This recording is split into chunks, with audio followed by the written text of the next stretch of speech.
Hey guys and gals, Randy from partsauto.com, and today we're going to show you about that exhaust and muffler. Come on, follow me back. Now when doing an exhaust system, you have to check all these clamps, make sure they're nice and tight. A lot of times they'll be rotting out and just hanging here. This is what we call a resonator. So obviously as the exhaust comes through, it comes through the headers, it comes through the catalytic converters, into the resonator, and then all the way back to your mufflers.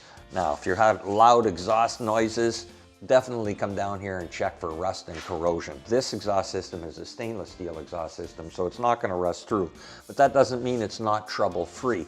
A lot of these clamps are still made out of steel, and steel against stainless steel doesn't work too well. You may have to change out clamps. Not exactly the whole muffler system, but clamps for sure.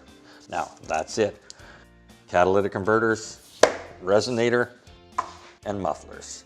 Check your parts, and as you're checking them, go upstream. From the back, if you've got a rotten muffler, check your pipes all the way towards the front, because normally it didn't start just back there and it didn't end just there. It'll end up somewhere up there. All right? This is Randy. Get those parts, get out there and do it. All right. The part you need